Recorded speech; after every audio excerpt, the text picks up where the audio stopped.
Welcome, dear listener. I'm so glad you could join me on this quiet evening to explore a fascinating chapter in medieval history. As you get comfortable and begin releasing the stresses of the day, I'd love to know where in the world you're listening from and what time of day it is for you right now. It always warms us to see how far our love of rich history reaches in the world. And if you enjoy calm historical storytelling like this, I invite you to subscribe to this channel. There are so many captivating tales from the past just waiting to lull you into a peaceful slumber, just as with the one we are about to share.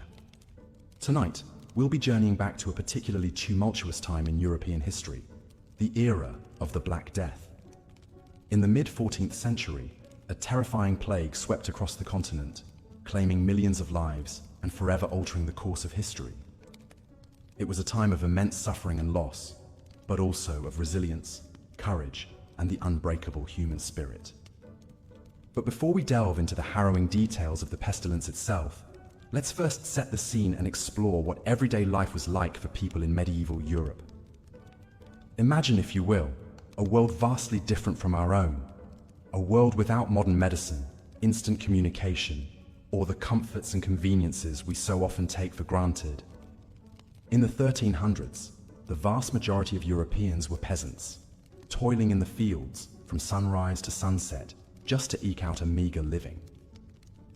They dwelled in simple, one-room cottages with dirt floors and thatched roofs, their lives dictated by the rhythms of the seasons and the whims of their feudal lords. For most, life was a never-ending cycle of planting and harvesting, broken only by the occasional feast day or village fair. They ate a humble diet of bread, porridge, and whatever vegetables they could grow, with meat being a rare luxury reserved for special occasions. Clothing was simple and practical, made from coarse wool or linen, and often passed down from generation to generation. But even amidst the hardships and challenges of medieval life, there were moments of joy and celebration. Weddings, christenings, and harvest festivals brought the community together, with music, dancing, and feasting that could last for days. In a world without modern entertainment, people found pleasure in simple things: a well-told story, a lively tune on the fiddle, or a spirited game of dice or chess. Of course, life looked quite different for those higher up the social ladder. Wealthy merchants and craftsmen lived in more comfortable dwellings, with multiple rooms, glass windows, and even the occasional tapestry or painting to adorn the walls. They enjoyed a more varied diet, with access to imported spices, wines, and delicacies from far-off lands.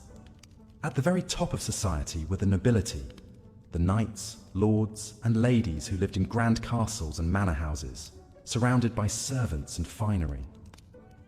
They spent their days hunting, hawking, and engaging in courtly pursuits like music, poetry, and games of skill and chance. But even the mightiest lord was not immune to the perils and uncertainties of medieval life. Disease, famine, and warfare were constant threats, and death was an ever-present spectre, claiming young and old alike. One such lord was Sir John of Gaddesden, a wealthy landowner in the English countryside. Born in 1280 to a noble family, John was the epitome of a medieval aristocrat, proud, chivalrous, and deeply pious. As a young man, he distinguished himself in battle, fighting alongside King Edward II in the wars against Scotland. But for all his bravery and skill at arms, John's true passion lay in the arts of healing. He was a learned man, with a keen interest in the medical texts of ancient Greece and Rome. When he wasn't overseeing his vast estates or attending to matters of court, John could often be found in his private library, poring over dusty tomes and experimenting with new remedies and treatments. Little did he know that his medical knowledge would soon be put to the ultimate test. For in the summer of 1348, a ship arrived in the port of Melcombe Regis, carrying with it a unseen passenger that would soon plunge all of Europe into an unimaginable nightmare. But we're getting ahead of ourselves. Before we trace the Black Death's devastating path across the continent, Let's take a closer look at what an average day might have been like for the common folk of medieval Europe. Picture a small village nestled in the rolling hills of France or Italy or England. At first light, the rooster's crow pierces the morning quiet, rousing the villagers from their slumber. The men and older boys head out to the fields, armed with scythes and hoes, while the women and girls begin their daily chores, milking the cows, churning butter, baking bread in the communal ovens. As the sun climbs higher in the sky, the sound of hammering rings out from the blacksmith's forge, mingling with the bleating of sheep and the lowing of cattle in the pastures. Children too young to work play in the streets, chasing hoops and wrestling in the dust, their laughter and shouts echoing off the wattle and Dorber walls. In the village square, the local priest makes his rounds, offering blessings and collecting alms for the poor. He is a trusted figure, a source of both spiritual guidance and worldly advice for his flock. At the other end of the square, the alderman holds court, settling disputes and meting out justice according to the ancient laws and customs of the land. As the day wears on, the villagers gather in small groups to gossip and exchange news. There are rumors of war brewing with France, of a bountiful harvest in the neighboring town, of a traveling minstrel who enchanted the crowds with his songs and stories. For most, these snippets of information are their only window into the wider world beyond their village gates. But there is one piece of news that sends a ripple of unease through the community, whispers of a strange and terrifying sickness that has struck down entire cities in faraway lands. The pestilence, they call it, or simply the death. Some say it is a punishment from God, others that it is spread by evil spirits or miasmas in the air. No one knows for certain, but all pray that it will pass them by. As the sun begins to set, the villagers make their way back to their homes, bone-weary but satisfied with a day's hard work. They gather around the hearth for a simple meal of stew and bread, giving thanks for the blessings of food and family. And as they drift off to sleep on their straw mattresses, they dream of a tomorrow much like today, a life of toil and simplicity, but also of community, faith, and the enduring rhythms of the natural world. Little do they know that their world is about to be shattered, and that the spectre of death is already making its way towards their humble village, carried on the winds of fate and the tides of history. Entire towns and villages were decimated, their houses left vacant, fields untended. The stench of death hung heavy in the air. For those who remained, the psychological toll was immense. Many struggled to process the unfathomable loss of loved ones, friends, and neighbors. In the absence of scientific understanding, fear and paranoia ran rampant. Wild theories about the plague's origins circulated. Some blamed the pestilence on a misalignment of the planets, or on poisonous vapors rising from the earth. Many saw it as divine punishment for humanity's sins and moral failings. Tragically, this climate of fear bred a frenzied search for scapegoats. The Jewish community bore the brunt of this misdirected rage. Already marginalized in medieval society, Jews across Europe were accused of poisoning wells to spread the plague. These baseless conspiracies led to horrific massacres, with thousands of innocents slaughtered from Strasbourg to Barcelona. In the grips of mass hysteria, reason itself seemed to waver. Self-proclaimed prophets and madmen roamed the land, proclaiming the end times. Most notorious were the flagellants, bands of penitents who marched from town to town, publicly whipping themselves as acts of extreme atonement for society's sins. Stripped to the waist and chanting mournful hymns, the flagellants made a startling sight. Some praised them as holy men, while others recoiled at their gory spectacle.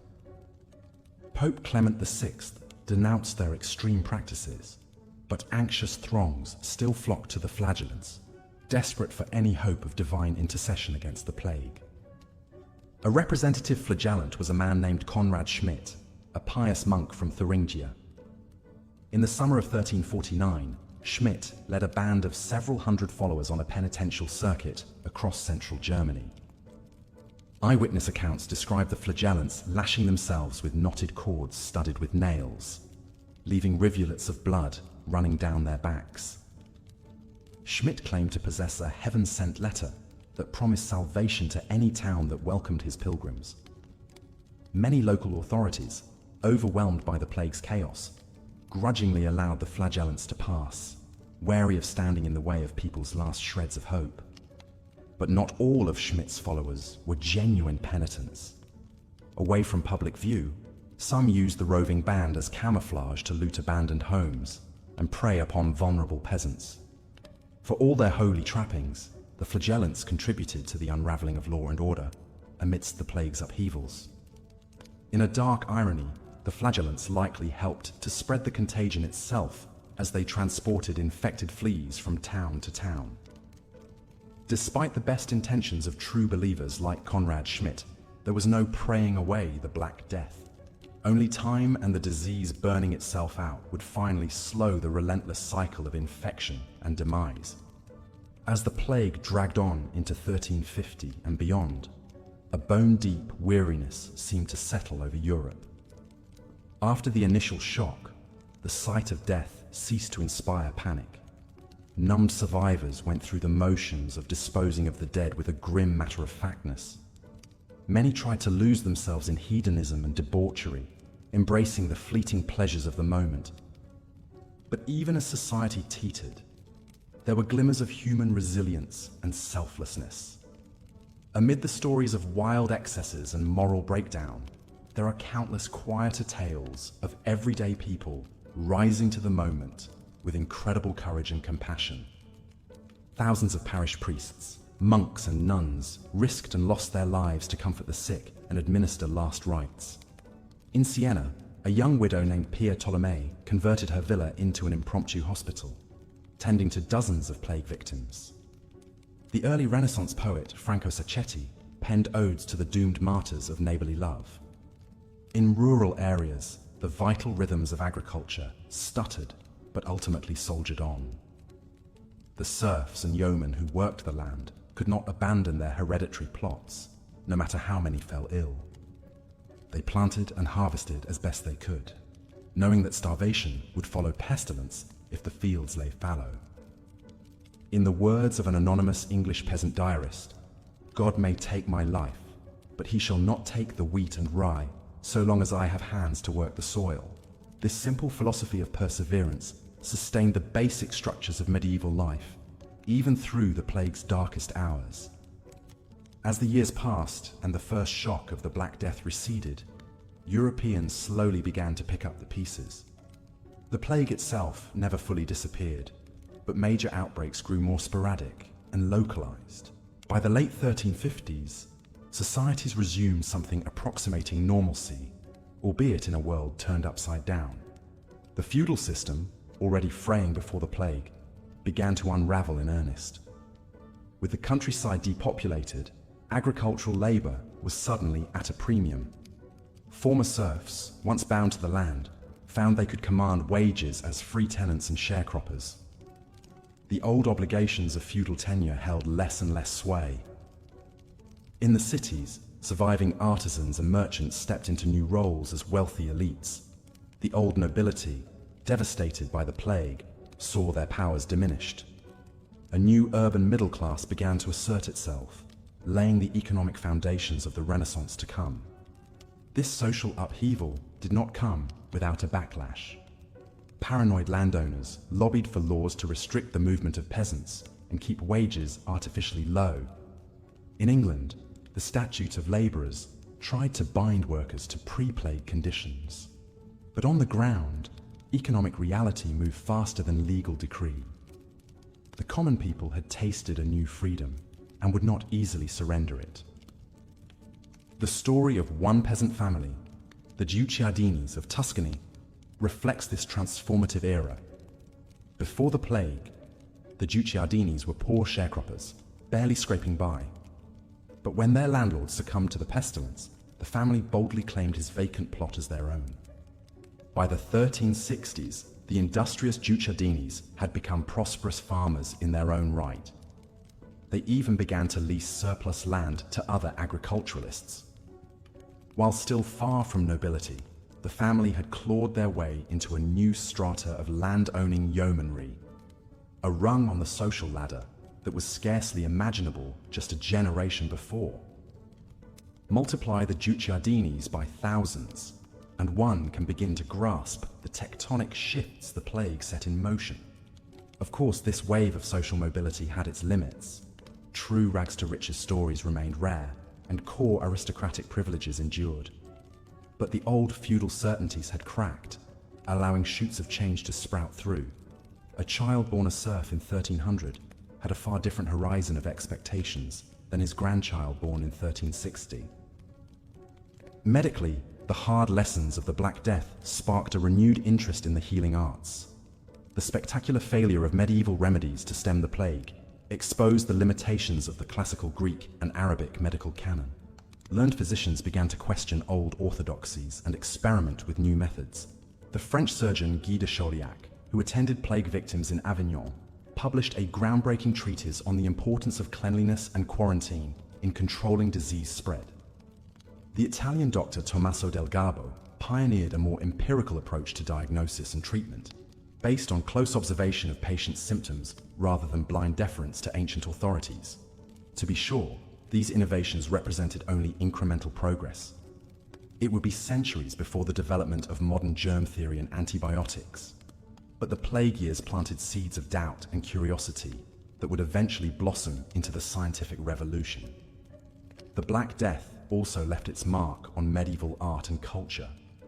For generations after, European art took on a distinctly macabre tone, suffused with images of death and decay.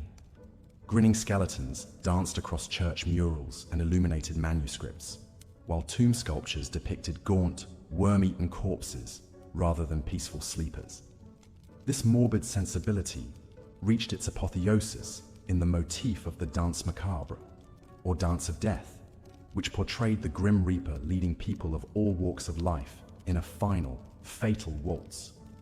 Kings and popes cavorted with skeletons alongside paupers and peasants, a chilling reminder of death's democratic indifference to rank and privilege.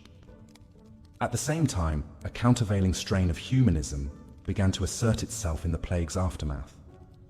Surrounded by so much death, many thinkers turned to celebrating the beauty and preciousness of life. The famed Italian poet Petrarch penned sonnets exalting the joys of nature, love, and learning, a far cry from the era's memento mori obsessions. This renewed appreciation for earthly existence helped to spur the development of Renaissance humanism, with its emphasis on the dignity of the individual. No longer just wretched sinners awaiting divine judgment. People came to be seen as inherently worthy creatures, capable of shaping their own destinies. In this sense, the Black Death helped to instigate the seismic intellectual shifts that would ultimately give birth to the modern age. Like a stone thrown into a pond, the Black Death sent ripples through the fabric of history that continued to lap at the shores of human experience for generations. The plague's echoes resounded in folk tales and nursery rhymes, superstitions and turns of phrase. To this day, the Old English rhyme, "Ring around the rosy," is thought to allude to the plague's rosy skin lesions, with the final verse, "We all fall down," evoking the pestilence's grim toll. While the rhyme's true origins are disputed, its association with the Black Death speaks to the long shadow the medieval tragedy still casts over the collective imagination. For those who lived through it, of course, the plague was no mere symbol or allegory, but a visceral, scarring experience. The survivors who walked out of the Black Death's long night found themselves in a world remade, forced to rebuild their lives in a new order of things. One such survivor was an Italian merchant named Giovanni Morelli. Before the plague, Morelli was a prosperous trader with a thriving family. But in the span of a few brutal months in 1348, he lost his wife, all three of his children, his brother and his sister-in-law, to the pestilence. Emotionally shattered, Morelli withdrew from society, liquidating his business and giving much of his wealth to the church. For several years he lived as a virtual hermit, wrestling with his grief and anger at the divine. But slowly, fitfully, Morelli clawed his way back to something resembling normality. He remarried, fathered new children, and restarted his merchant enterprises. While he never fully recaptured his old joie de vivre, Morelli managed to craft a meaningful second act from the ruins of his former life. In the late 1370s, nearing the end of his life, Morelli penned a memoir recounting his experiences. In it, he struggled to wrest some sense of meaning or redemption from the plague's senseless devastation. "We are but humble vessels of a capricious God," Morelli wrote. "All we can do is fight to stay afloat in the storm and cherish the small mercies life affords." This hard-won philosophy of resilience and gratitude could stand as a fitting epitaph for the Black Death's nameless multitudes.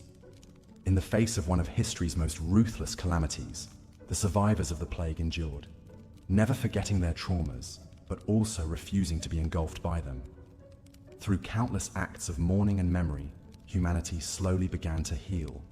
In the end, perhaps this is the Black Death's most enduring lesson, not just a grim memento mori, but a reminder of the stubborn resilience of the human spirit. Even in the darkest of times, life insists upon itself, unfurling in all of its fragile beauty.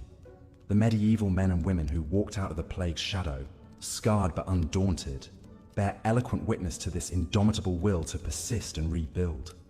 Their example still resonates down the corridors of history, a distant light to pierce the gloom, guiding us through our own seasons of loss and renewal. In remembering the Black Death, we commemorate not only the dead, but the tenacious vitality of those who carried on, stubbornly gracing the scorched earth with ripe wheat and wild rose. May we do them the profound honor of safeguarding the world they bequeathed us, tending the precious ember of life against the gathering dark. Life amidst this medieval calamity was bleak and harrowing, an existence stalked by death and clouded with dread. And yet, somehow, in the very depths of this dark chapter, there emerged faint flickers of light, glimmers of resilience, adaptation, and humanity's stubborn refusal to succumb. One such illuminating tale comes to us from Tournai, a city nestled in modern-day Belgium that found itself in the plague's unforgiving path. As the pestilence scythed through the populace and decimated entire families, the townsfolk and local friars made a valiant attempt to record the names and backgrounds of the fallen, a poignant gesture to honor the dead and perhaps bring some semblance of dignity to their passing. These rolls, meticulously noted in a neat, sorrowful hand, paint a portrait of a community besieged but unbowed. Scanning the lists, one finds merchants, laborers, children, a cross-section of medieval society united in their grim fate. But sprinkled among the tragedies are details that, to a modern eye, almost seem to border on the mundane. A cobbler stricken after mending a pair of shoes, a fruit seller who perished clutching her wares, a young couple cut down on the very eve of their wedding. It's in these glimpses of everyday life interrupted that we feel the plague's true, intimate toll.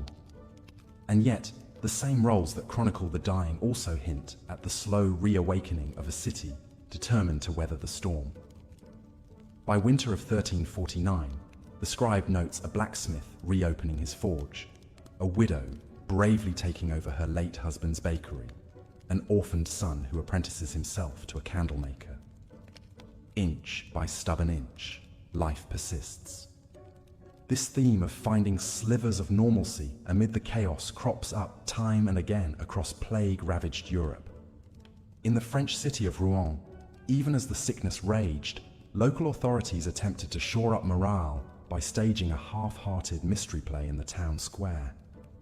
It was a feeble echo of the lively entertainments that had once brought the community together, but for the shell-shocked audience huddled at a wary distance from one another, it was a desperately needed balm.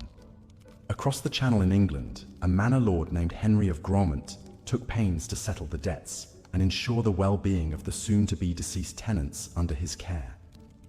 It was a small act of conscientiousness, but one that stood in stark contrast to the stories of callous nobles who retreated to their country estates and left their subjects to their grisly fates. Even the era's artists, so often preoccupied with the macabre, occasionally let slip a more hopeful perspective. One anonymous painter from Siena a city brutalized by the plague's onslaught, chose to depict St. Sebastian, that classical patron of pestilence, not in the usual pose of grim martyrdom, but as a triumphant survivor. The arrow wounds of his torment faded to faint scars on his unblemished skin. It was a daring statement of symbolic optimism, a much-needed counterpoint to the danse macabre. Of course, these stories of fortitude and fellow feeling can't erase the Black Death's tremendous toll. It ripped a ragged wound in the very fabric of 14th century society, one so gaping and raw that in many ways it would never truly heal. Art, religion, politics, economics, all would emerge from the crucible of the plague as something permanently altered, tinged by an existential trauma that would linger for generations. But as we reflect on this dark chapter from our vantage point centuries later, it's crucial to remember that even in the depths of the crisis, medieval people found small ways to hold fast to their humanity. They mourned their dead, endured in their labors, sought meaning in their faith. They fought, with whatever feeble weapons they possessed, to preserve those fragile threads of community and conscience that make us who we are, even as death itself scratched at the door.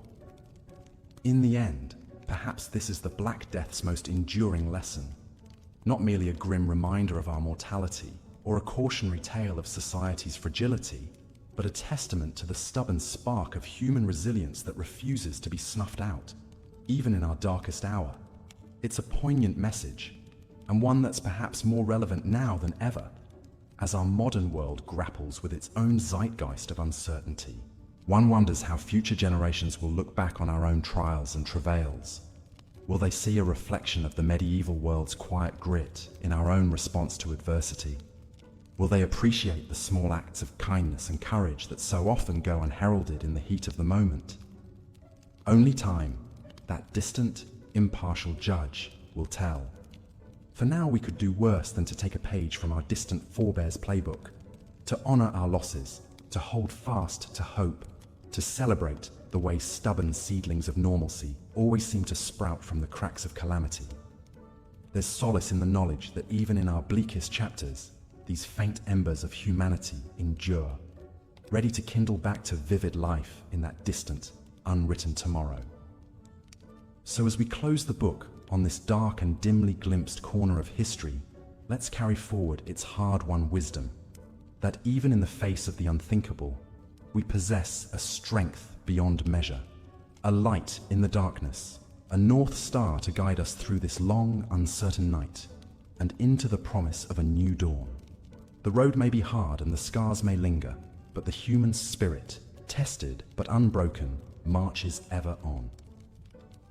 Part 3. Plague ravages Europe. Continued. As the pestilence tightened its grip on Europe, no corner of society was spared. From the humblest peasant to the mightiest king, all trembled before the spectre of the Black Death. In France, Princess Joan, the favorite daughter of King Edward III of England, succumbed to the plague en route to her wedding in Castile. The tragic princess, just 14 years old, was buried in Bordeaux, her dreams of queenship cut short by the cruel hand of fate. Across the Channel in England, the plague struck at the very heart of power. In 1349, the pestilence claimed the life of Lady Eleanor de Beauhun, the beloved daughter of the powerful Earl of Hereford. Her grieving father, one of the most influential nobles in the realm, was left to mourn as the plague ravaged his household and estates. The Earl's loss was just one among countless tales of sorrow that played out in manor houses and castles across Europe. As the plague raged on, it left a grim mark on the arts and culture of the time. In the masterful frescoes of the Camposanto cemetery in Pisa, the triumph of death loomed large, a macabre testament to the omnipresence of mortality in the medieval mind. The unknown artist's vivid depiction of corpses and demons captured the morbid fascination and terror that gripped Europe in the face of the Black Death. In music, too, the spectre of the plague made itself heard. The haunting strains of the Danse Macabre, or Dance of Death, echoed through the courts and cloisters of Europe, a chilling reminder of the great leveler that spared no man, high or low. This allegorical theme, featuring skeletons leading figures from all walks of life in a ghoulish dance, would become a fixture of late medieval art and culture, a grim reflection of a world haunted by death. As the plague tightened its grip, the medieval world descended into a nightmare landscape of deserted villages, abandoned fields, and mass graves. In Avignon, home of the papal court, the death toll mounted so high that Pope Clement VI was forced to consecrate the entire Rhone River so that the corpses could be tossed in for burial. The once bustling streets of the city grew ghostly and quiet, echoing with the eerie tolling of the plague bells that marked the passage of the dead. Yet even amidst the horrors of the plague, there were glimmers of human resilience and courage. In the English village of Ayam, the courageous villagers made the ultimate sacrifice to contain the pestilence. When the plague struck in 1665, the villagers, led by their brave rector, William Mompesson, took the extraordinary step of quarantining themselves, sealing off the village to prevent the spread of the disease to neighboring towns. For 14 months, the villagers of Ayam endured unimaginable suffering, losing over half their number to the plague. Yet their noble sacrifice spared countless lives in the surrounding region, a testament to the power of human solidarity in the face of unimaginable adversity. But such tales of heroism were all too rare in a world descending into despair and chaos. As the plague raged on and the death toll mounted, medieval society began to fray at the seams. In the next chapter, we'll explore how the Black Death pushed Europe to the brink of collapse, unleashing a tide of social unrest, religious fervor, and persecution that would leave an indelible mark on the medieval world. Word count 581. Part 4. Society breaks down. As the Black Death tightened its grip on medieval Europe, the very fabric of society began to unravel. With the plague killing indiscriminately, sparing neither rich nor poor, the old social order that had governed life for centuries was thrown into chaos. In the face of such existential terror, the veneer of civilization wore thin, and the darker impulses of human nature came bubbling to the surface. In the hardest hit regions, law and order broke down entirely. Roving bands of marauders stalked the countryside, taking advantage of the breakdown of authority to loot and pillage with impunity. In the cities, crime and violence surged as desperate survivors struggled to secure dwindling supplies of food and resources. The once bustling markets and fairs that had been the lifeblood of medieval commerce ground to a halt as people hunkered down in their homes, too afraid to venture out. Even the bonds of family and community, the bedrock of medieval life, began to fray under the strain of the plague. In the Italian city of Siena, the chronicler Agnolo di Tura recorded the grim toll the pestilence took on the ties that bind. "Father abandoned child, wife husband, one brother another," he wrote, "for this illness seemed to strike through the breath and sight, and so they died, and none could be found to bury the dead for money or friendship." As the plague raged on and the death toll mounted, paranoia and superstition ran rampant. In their desperation to make sense of the calamity that had befallen them, many Europeans sought scapegoats to blame for the pestilence. The Jews, long a target of suspicion and prejudice in medieval society, found themselves in the crosshairs. Rumors spread that the Jews had poisoned the wells and caused the plague, and soon the flames of anti-Semitic violence were spreading across Europe. In Strasbourg, a Jewish community that had lived in the city for centuries was rounded up and burned alive, their anguished cries echoing through the streets. Similar atrocities played out in towns and cities across the continent, as fear and hatred found an outlet in senseless brutality. Others sought solace in extreme acts of religious devotion. One of the most colorful and tragic examples was the flagellants, bands of religious zealots who roamed the countryside, whipping themselves in penance for humanity's sins. Clad in white robes and hoods, the flagellants would march into towns and villages, chanting hymns and prayers as they lashed their own flesh until the blood flowed. At first, the flagellants were hailed as holy men, their extreme acts of piety, seen as a way to appease an angry God and bring an end to the plague. But as their numbers grew and their behavior became more erratic, the church grew wary. Pope Clement VI denounced the flagellants as heretics, and soon they were being persecuted and driven out of towns, their brief moment of glory snuffed out by the very forces they had sought to confront. As European society tottered on the brink of collapse, even the most learned men of the time struggled to make sense of the calamity that had befallen them.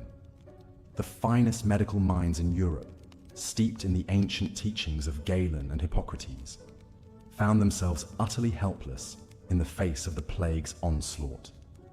Their traditional remedies, from bloodletting to boil lancing, proved useless against the onslaught of the pestilence, and soon even the doctors were falling victim to the very disease they were trying to cure. In this atmosphere of despair and confusion, wild theories and superstitions proliferated. Some blamed the alignment of the planets for the plague, while others pointed to the sins of humanity or the wrath of God. In England, it was whispered that the plague was caused by a foul miasma that seeped up from the earth, while in France, people hung herbs and flowers in their homes to ward off the pestilential vapors. But amidst all the fear and chaos, there were still glimmers of hope and resilience.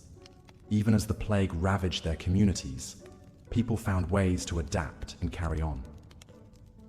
In the German city of Nuremberg, the famed artist Albrecht Dürer continued to create his masterpieces, his haunting self-portraits and apocalyptic visions, a testament to the enduring power of the human spirit in the face of unimaginable adversity. And in the English village of Ayam, the story of the villagers' selfless sacrifice took on new resonance. As word of their bravery spread, it became a symbol of the best of human nature, a reminder that even in the darkest of times, the light of compassion and solidarity could still shine through. But the road ahead would be long and hard. As the plague finally began to recede, Europe was left to grapple with the profound social and economic upheavals the Black Death had wrought. In our next chapter, we'll explore how the people of the Middle Ages began to pick up the pieces and forge a new way forward in a world forever changed by the greatest catastrophe in human history. Word count 853. Part 5. Glimmers of Hope. As the plague finally began to loosen its grip on Europe in the early 1350s, the continent was left reeling in its wake. The Black Death had taken a staggering toll, with estimates suggesting that between a third and half of the population had perished. Cities and towns lay abandoned, their streets haunted by the ghosts of the dead. The countryside was dotted with deserted villages and fallow fields, the land itself seeming to mourn the lost generations. Yet even in the depths of despair, there were glimmers of hope and resilience. Across Europe, communities began the slow and painful process of rebuilding, gradually piecing together the shattered remnants of their lives. In the Italian city of Florence, the great poet and scholar Giovanni Boccaccio chronicled the city's halting recovery in his masterpiece, the Decameron. The book's vivid tales of love, lust, and human folly were a testament to the enduring vitality of the human spirit, even in the face of unimaginable loss. As the immediate threat of the plague receded, people began to venture out of their homes and back into the world. Merchants and tradesmen resumed their business, albeit on a much smaller scale. The great fairs and markets that had once been the lifeblood of the medieval economy slowly sputtered back to life as people cautiously began to trade and barter once again. In the countryside, the survivors took stock of their diminished numbers and began the backbreaking work of rebuilding. With so many hands lost to the plague, labor was in short supply, and those who remained could command higher wages and better working conditions. For the first time in centuries, the balance of power between lord and peasant began to shift, as the great landowners were forced to negotiate with their workers to keep their estates running. This newfound bargaining power would have profound implications for the social and economic order of medieval Europe.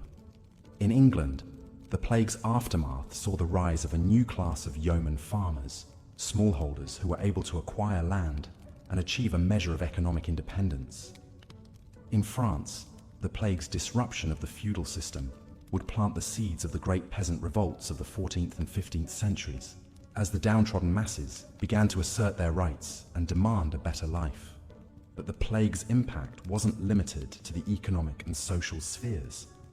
It also left an indelible mark on the art, culture, and intellectual life of medieval Europe. In the wake of the Black Death, a new strain of morbid fascination emerged in European art and literature, as painters and writers grappled with the spectre of mortality that had haunted their world.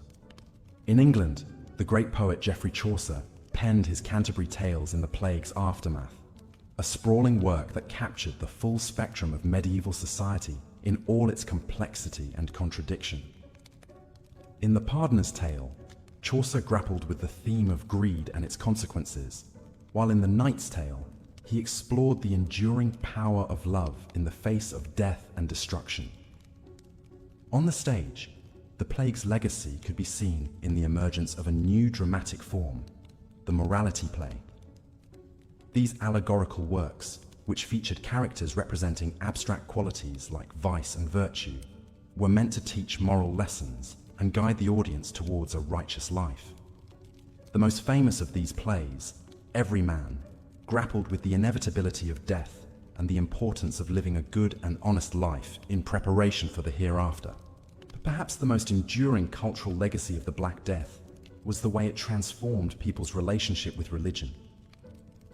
In the face of such overwhelming tragedy, many found solace in a more personal and direct connection with God.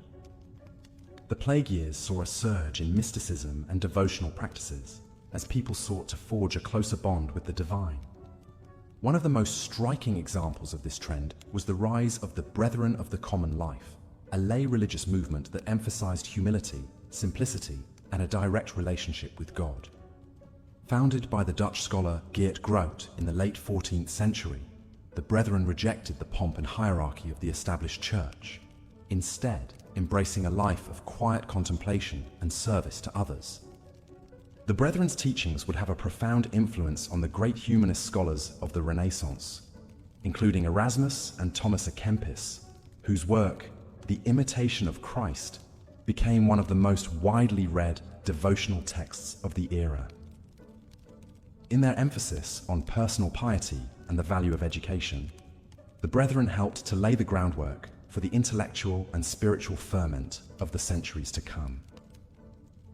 But even as Europe began to emerge from the shadow of the Black Death, the spectre of the plague was never far from people's minds.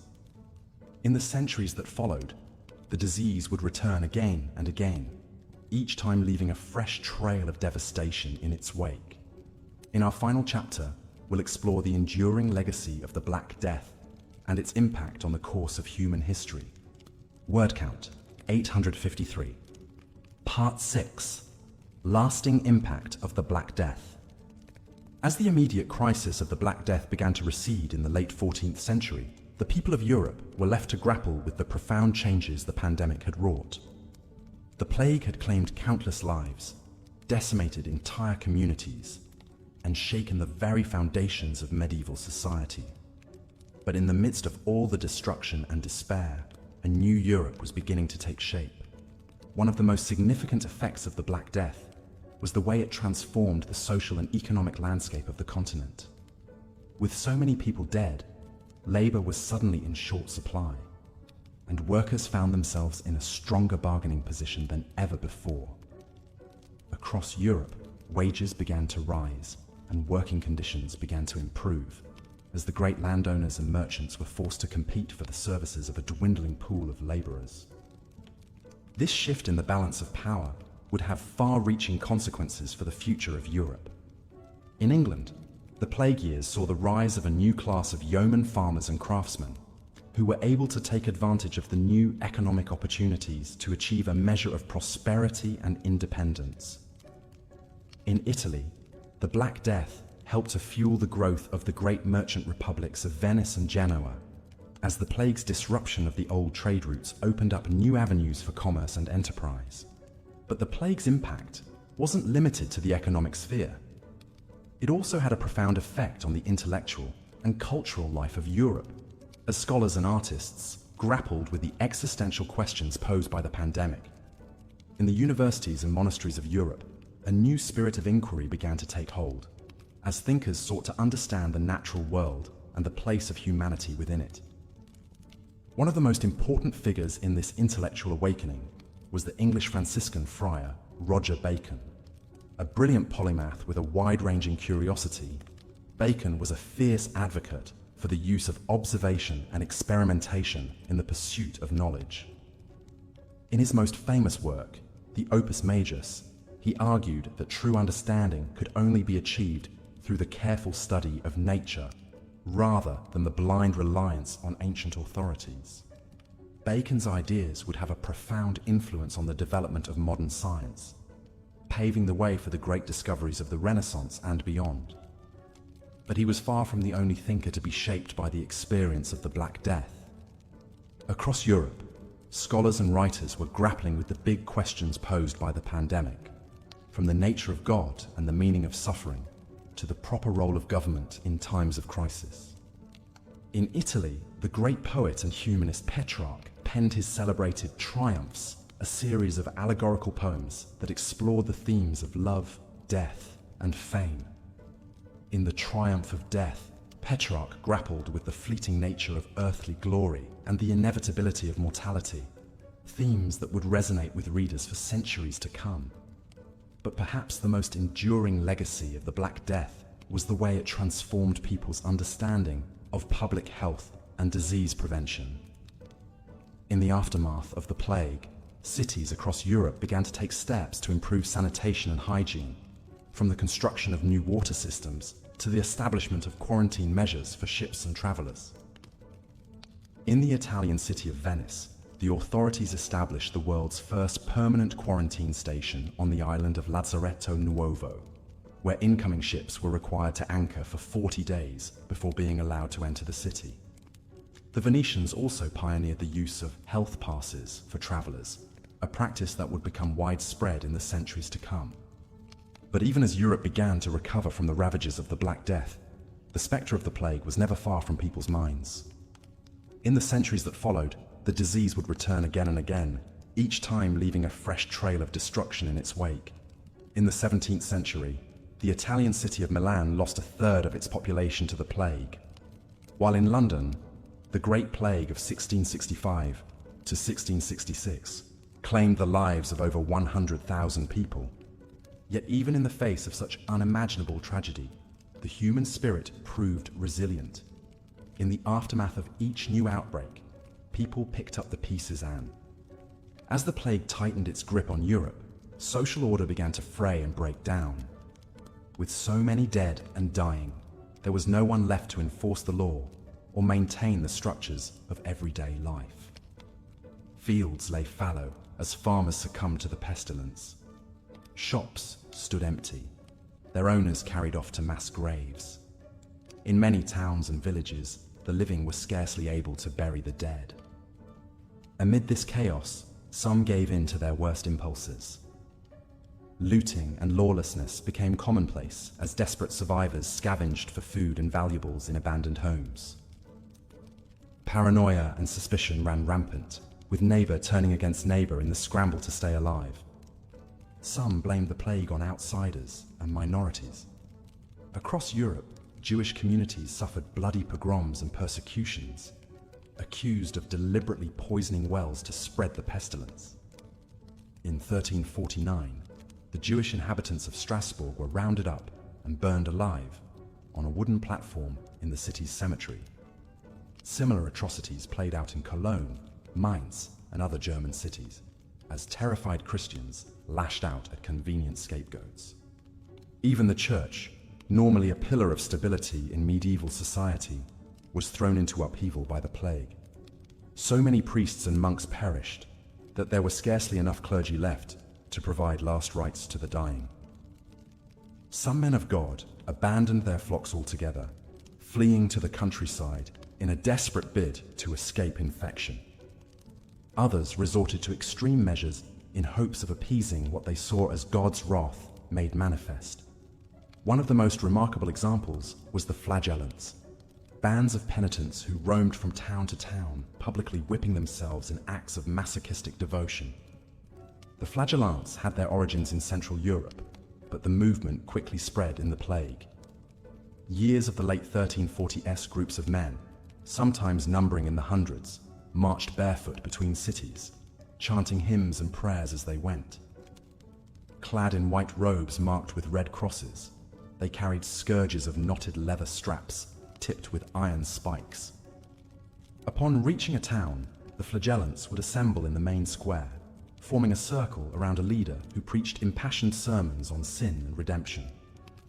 At a signal, the men would strip to the waist and flog their own backs to the bone, splattering the cobblestones with blood.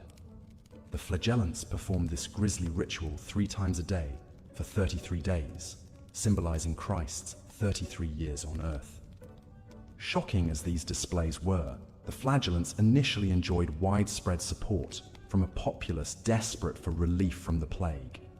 Many townsfolk welcomed them as holy men, offering food and shelter and even joining their processions. The penitents claimed that their blood mingled with Christ's, giving them the power to perform miracles and absolve sins without priestly intercession. However, church leaders soon grew alarmed by the flagellants' swelling ranks and radical ideas. The Pope condemned them as heretics and urged the faithful to place their trust in prayer and the sacraments, not exhibitionist displays of penance. By the early 1350s, the movement was on the wane, as many flagellants succumbed to the very plague they aimed to avert. The authorities cracked down hard on those who persisted in the practice. In 1349, the King of England ordered the arrest of all flagellants in his realm. The Consistory Court of Liège condemned the movement's ringleaders to perpetual imprisonment. Flagellant groups still surfaced sporadically in later years, but never again on the same scale as during the Black Death. The story of the flagellants is a fascinating, if gruesome, example of how some Europeans responded to the plague with desperate acts of fanaticism. It's a testament to the Black Death's power to upend even the most deeply held beliefs and practices of medieval society. Next, let's explore how, even in the darkest days of the plague, there were still glimmers of hope and resilience, the everyday heroes who risked their lives to care for the sick and keep their communities functioning as best they could. Even in the face of unimaginable horror, the human spirit endured. As the plague dragged on year after year, the death toll mounted to staggering heights. It's estimated that between 1347 and 1351, the Black Death wiped out anywhere from 1/3 to half of Europe's population, as many as 50 million people. Some regions suffered worse than others. In Italy, the fatalities may have reached 50 to 60%. In parts of France and England, up to 70% perished. The medieval world was accustomed to death on a certain scale. High infant mortality, perennial famine, the occasional bad flu season. But the plague slaughter defied belief. It left behind a blasted landscape of empty villages, crumbling infrastructure, and decimated families. In many places, there was scarcely anyone left to work the fields, tend to the sick, or bury the dead. Yet even in the depths of the catastrophe, there were still those who rose to the occasion with extraordinary courage and selflessness. Consider the example of Agnolo di Tura, a chronicler from the Italian city of Siena. In 1348, the plague struck Siena with devastating force, killing over half the population in just a few months. Amid the chaos and carnage, di Tura took it upon himself to organize proper Christian burials for the victims, many of whom were dumped unceremoniously in mass graves. He recorded the names of the deceased and saw to it that they were interred with prayers and rites. It was a Herculean task and a terribly dangerous one. Handling plague-ridden corpses was almost a certain death sentence. But de Tura carried on as long as he could, laying his fellow citizens to rest with a scrap of dignity. Similar acts of quiet heroism played out across Europe, as priests, nuns, and monastics worked on the front lines of the plague response. In Lübeck, a city in northern Germany, the local archbishop led a procession through the streets to bless the sick and console the grieving. In Austria, monks at the Abbey of Zwettl threw open their doors and turned the monastery into a makeshift hospital, nursing plague victims without regard for their own safety. Many of these men and women sacrificed their lives in the effort to bring succor to the suffering. There were moments of extraordinary resilience from the infected as well. The Florentine writer Giovanni Boccaccio left a first-hand account of Florence in the grips of the plague. He describes the breakdown of social structures, widespread terror, and the mad ramblings of those in the throes of pestilential fever. But he also notes how some of the afflicted fought to the last with every fiber of their being, clinging to life against all odds. Some dragged their exhausted bodies into churches, Boccaccio wrote, while others locked themselves in their own houses. There were even those who, nursed by the love of their kinsfolk, and no doctor's advice with avail, overcame the foulness of the fatal sore by sheer determination to live. In London, the sufferings of the poor took center stage.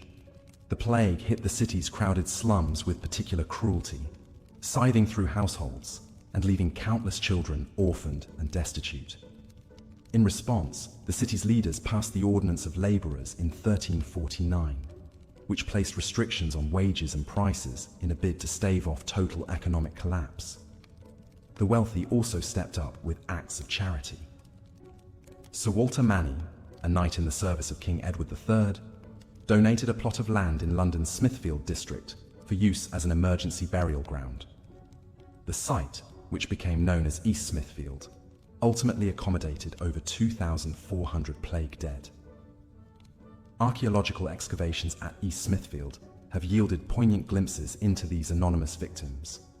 A young woman buried cradling a 5-month-old infant to her chest, a little girl with a necklace of cheap beads. Even in the bleakest moments, there were still flickers of determined normalcy. In the university town of Cambridge, students and masters defiantly carried on with their lessons, despite the devastation unfolding around them. Colleges imposed strict quarantine measures, sealing themselves off from the outside world as much as possible. Somehow they managed to keep the lamps of learning lit, while so much else fell to darkness. These stories of selflessness, resilience, and stubborn hope are as much a part of the plague years as the horrors we so often focus on. They're a reminder that even in the most extreme circumstances, human beings are still capable of acts of profound decency and courage. The Black Death brought out the worst in some people, but it also brought out the best in others. As the plague finally began to loosen its grip in the early 1350s, the survivors slowly began the work of rebuilding their shattered world. It would be a long and difficult process, but the ordeal had also sown seeds of transformation that would ultimately reshape European society in surprising ways. In our next section, we'll explore some of the far-reaching consequences of the Black Death, how it rocked the foundations of the feudal system, opened up new opportunities for women and the lower classes, and laid the groundwork for the Renaissance and Reformation yet to come. The Black Death was an unimaginable tragedy, but it was also, in some ways, a turning point in history. As the plague's second wave surged across Europe, entire towns and regions were practically wiped off the map. The Italian writer Boccaccio lamented that such was the multitude of corpses brought to the churches every day and every hour that there was not enough consecrated ground to give them burial. In Avignon, France, the home of the papal court, over half the city's population perished in just a few months. One chronicler described bodies piling up in mass graves like layers of fish. Many towns simply ceased to exist. The English village of Pendlebury went from 66 households in 1346 to just 8 survivors by 1351. Some villages lost 70 to 80% of their inhabitants. Amid such devastation, social order began to fray. With so many dead, normal life ground to a halt. Crops withered in fields with no one to tend them. Valuable possessions lay abandoned in empty houses. The stench of death permeated the air. Boccaccio wrote of Florence. The plight of the lower and most of the middle classes was even more pitiful to behold. Most of them remained in their houses, either through poverty or in hopes of safety. and fell sick by thousands. Many ended their lives in the streets, at night or in broad daylight. Of many others who died at home, the neighbors, more interested in the stench of their rotting bodies than usurped by charity toward the dead, discovered their passing perhaps only by the putrid feta. Anarchy and lawlessness reigned. Bands of thieves roamed the countryside, looting abandoned homes. Merchants gouged prices on dwindling food and supplies. Neighbor turned against neighbor in growing paranoia. Anyone who so much as coughed or looked pale might be driven away or even stoned to death. Jews especially suffered persecution. Accused of poisoning wells or practicing witchcraft to spread the pestilence, thousands of Jews were burned alive or brutally massacred. In Strasbourg, over 900 Jews were publicly burned in a single day in February 1349. By the time the violence ended, over 200 Jewish communities had been eradicated. Even the church, which offered the only sliver of hope to the pious, was in turmoil. Nearly 40% of the clergy had perished. The Pope consecrated the River Rhone to allow bodies to be dumped en masse. Survivors questioned how a merciful God could inflict such suffering. One group who tried to take matters into their own hands were the flagellants. Clad in white robes, faces and chests bare, they marched from town to town, whipping themselves bloody to atone for the sins they believed had brought the plague. Led by a defrocked priest, Conrad Schmidt, one group of 200 flagellants marched 700 miles from Holland to Aachen, their numbers swelling to over 400. Twice a day, the flagellants would stage their macabre ritual, reading aloud a heavenly letter that had supposedly fallen from the sky in Jerusalem. Then they would flog themselves with leather straps studded with iron spikes, all the while singing penitent hymns. The spikes tore their flesh to a pulp. After the performance, the flagellants would doff their blood-soaked garments and throw themselves to the ground in the shape of a cross, pleading for merciful intercession. At first, the flagellants were welcomed in towns and villages, the desperate populace eager to participate in the scourging and join their processions. But when this self-mortification failed to stop the plague's advance, sentiment turned against them. The Pope condemned their heretical practices, accusing them of spreading disease and defying church authority. Faced with threats of excommunication and arrest, the flagellant movement withered. As the weeks stretched into months, every level of society felt the plague's merciless squeeze. With workers dying in droves and survivors demanding higher wages, desperate landlords tried to coerce tenants to remain as serfs.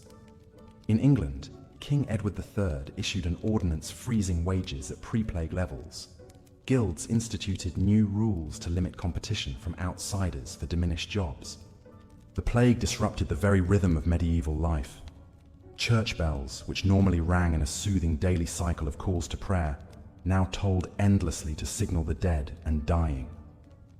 Mass graves couldn't be dug fast enough. Bodies were heaped in piles or dumped into rivers. The parish priest John Clyn of Ireland confessed in his journal that he wrote, "Waiting among the dead for death to come." Amid the devastation, however, there were glimmers of selflessness and hope. While many clergy abandoned their flocks, others stayed to minister to the sick and perform last rites, paying with their lives. Doctors like Guy de Chauliac, who later wrote a famous account of the plague, never stopped tending to patients despite the risks. Some towns managed to weather the storm through sheer determination and solidarity. In the Derbyshire village of Ayam, the villagers voluntarily quarantined themselves to prevent the plague from spreading to neighbouring towns after their own tailor inadvertently brought the pestilence north from London in a parcel of cloth. Under the leadership of their rector, William Mompesson, the villagers left money in vinegar-filled holes in boundary rocks in exchange for food and supplies left by the neighbouring villages. Though Ayam lost over half its population, their sacrifice likely saved many more. As the Black Death finally began to subside in the early 1350s, it left a Europe that was utterly transformed. Between a third to half the population had been wiped out, an estimated 75 to 200 million dead. Survivors emerged as if from a daze, traumatized and disoriented, to bury their loved ones and rebuild their shattered lives and livelihoods. The plague's passage, was indelibly burnt into the collective psyche. The danse macabre, or dance of death, became a common motif in art and literature, depicting the skeletal figure of death, leading people from all walks of life in a morbid procession to the grave. It was a reminder that no one, whether peasant or king, could escape death's grasp. Yet, as the shadow of the Black Death slowly lifted, there were surprising signs of rejuvenation and resilience. Abandoned land was recultivated. Towns and cities began to bustle again with returning survivors and new migrants. With the population so diminished, serfs and peasants found themselves in high demand. They agitated for higher wages and better conditions, leading to a gradual loosening of the rigid feudal system. Medicine and public health also saw advances. The miasma theory, which held that disease spread through poisonous vapors, gained new adherents and spurred sanitation efforts. Survivors of the plague mysteriously seemed to have immunity, a key observation that contributed to later inoculation practices. The influx of rural migrants revitalized cities and sparked cultural innovations that would blossom into the Renaissance. Through a mosaic of vividly drawn vignettes, we've traced the Black Death's grim passage through the 14th century. We've seen how this epidemic devastated medieval society, yet also planted seeds of social transformation and resilience. In a pattern that has echoed through history, crisis and suffering laid bare both the darkest and most noble aspects of human nature. The voices and stories we've heard stand as a testament to the fortitude and spirit of those who endured one of history's most trying times. Young Guillaume Lemuel, his thumbs and index fingers gangrenous from the plague, bravely learning to write again. Marie Felicie, caring tirelessly for the dying in a Parisian hospital. Brother Maurice, the Benedictine monk of Westminster Abbey, faithfully chronicling the plague's toll, even as his fellow monks succumbed one by one. These medieval lives can feel both colorfully foreign and strikingly familiar to us today. While separated by centuries, we walk in their footsteps each time we grapple with the primal fears and communal challenges of our own pandemics and disasters. In their tragedies, we see our own pain. In their perseverance, we find hope. The Black Death's shadow would linger for generations, its mysteries unsolved, until modern science could decipher the DNA of the bacterium Yersinia pestis. But the human spirit cannot be so easily decoded. The men and women of the Middle Ages stared into the face of their society's near collapse. In their suffering and their resilience, they left us a complex portrait of a world upended yet determined to endure. Through the 1340s and into the early 1350s, the Black Death tightened its grip on medieval Europe. No corner of the continent was spared from the pestilence. From large cities to tiny hamlets, the plague infiltrated communities and decimated populations with startling speed and merciless efficiency. In many of the worst affected areas, over half the population would succumb to the disease in a matter of months. Some villages and towns were completely wiped off the map, their names forever lost to history. The sheer scale of death was unlike anything Europe had ever experienced. It's estimated that the Black Death claimed between 75 and 200 million lives in just a few years. Eyewitness accounts paint a grim picture of the plague's relentless onslaught. The Italian writer Giovanni Boccaccio describes the scene in Florence. Such was the multitude of corpses brought to the churches every day and every hour that there was not enough consecrated ground to give them burial. When all the graves were full, huge trenches were dug in the churchyards, into which new arrivals were placed in layers, as one stows merchandise on a ship. Similar scenes played out in towns and cities across Europe. The dead piled up faster than they could be buried. Many were unceremoniously dumped into mass graves, denied the usual respectful rites of passage. The stench of death hung heavily over medieval streets and squares. It seemed to many that the apocalypse had truly arrived.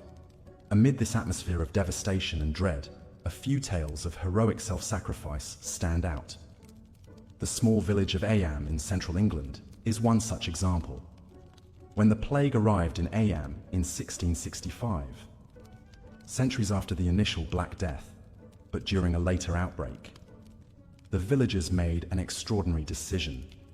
Rather than flee and risk spreading the disease to neighboring towns, they voluntarily quarantined themselves.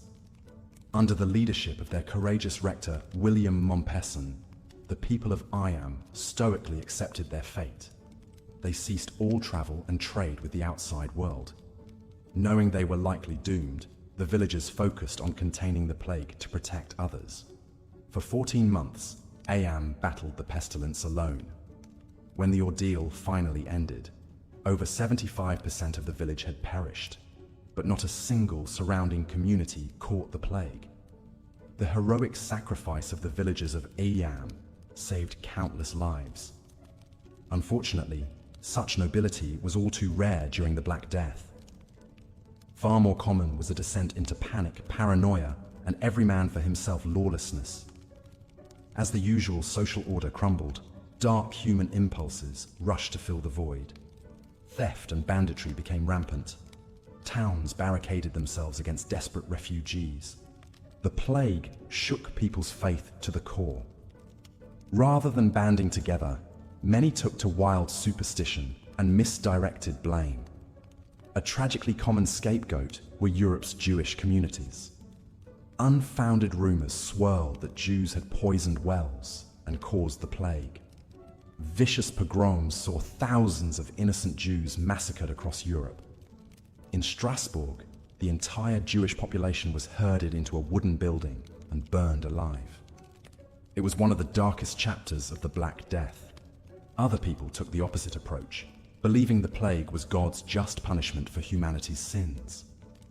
The flagellants were a notorious band of penitents who roamed Europe during the plague years, publicly flogging themselves as a form of atonement. They believed that by vigorously whipping themselves with scourges and lashes studded with sharp spikes, they could redirect God's wrath and atone for worldly wickedness. Bands of flagellants, naked to the waist and chanting mournful hymns, became a common sight on Europe's roads. Led by fanatical doomsayers, their numbers swelled into the hundreds and thousands. However, the flagellants' theological arguments were shaky at best. Pope Clement VI denounced them as heretics and a danger to public order. Ironically, the flagellants' mass gatherings may have merely helped spread the plague. Not to mention their open wounds were an invitation to infection. Amid the chaos and trauma of the Black Death, medical science was woefully ill-equipped to combat the pestilence. The true cause of the plague, a bacterial infection spread by fleas, lay centuries in the future. Medieval doctors, relying on ancient Greek theories of bodily humors, were baffled by the disease's virulence and spread. Common treatments included bloodletting, boil lancing, and the application of frogs and leeches. Some physicians wore long, ominous beak-like masks stuffed with aromatic herbs, believed to keep bad air at bay. Their ghostly, foreboding costumes are an enduring symbol of the plague years. As one might expect, medieval medicine proved largely useless against the Black Death. If anything, many treatments weakened the body's natural defenses and worsened a patient's odds of survival. With no cure in sight, a sense of hopelessness and resignation settled over Europe. Art and culture turned increasingly morbid, reflecting the era's inescapable atmosphere of death. The danse macabre, or dance of death, emerged as a common motif in medieval paintings, frescoes, and woodcuts. These grim works depicted skeletal figures of death leading people from all walks of life in a final, haunting dance. Pauper and king, young maiden and wizened crone, all cavorted together under death's grinning dominion. The message was clear. The plague made equals of all, and none could escape the reaper's inexorable summons. Other artistic responses were more poignant than morbid. Giovanni Boccaccio's masterpiece, The Decameron, is set amid the plague's ravages in Florence. It tells of 10 young nobles who flee to the countryside, where they pass the time telling each other stories. 100 tales of love, lust, wit, and folly. On one level, it's a work of escapism. an attempt to find humor and humanity amid the horror. But the plague is always there as a backdrop, a reminder of life's fragility and preciousness. Poetry of the time, too, grappled with the Black Death's enormity. The English author Geoffrey Chaucer composed his famous work, The Canterbury Tales, in the plague's aftermath. While the pestilence is not the poem's main focus, its shadow looms over the text. Chaucer's diverse cast of pilgrims, the knight, the monk, the miller, the wife of Bath, are all survivors, making one last earthly journey together. Their stories are shot through with a vivid immediacy, a seize-the-day spirit forged by the plague's fires. As the 1350s progressed, the Black Death gradually lost momentum. Some scholars speculate that the bacterium evolved to become less virulent over time, or perhaps there were simply fewer vulnerable hosts to infect after the first feverish waves. Whatever the reason, outbreaks became more sporadic and contained. Europeans slowly emerged from their long collective nightmare. The aftershocks, of course, would continue for generations. The Black Death left medieval society deeply traumatized. Historians estimate that Europe's population wouldn't return to its pre-plague levels until the 1500s. Farms lay fallow. Guilds struggled to replace skilled artisans. Monasteries, their monks wiped out, fell into ruin.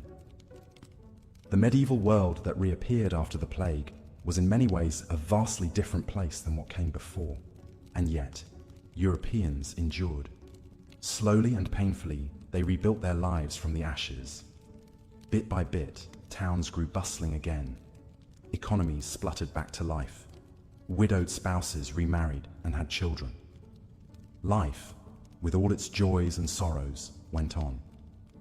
It's a testament to the resilience of the human spirit, that will to keep going even after the darkest of dark ages.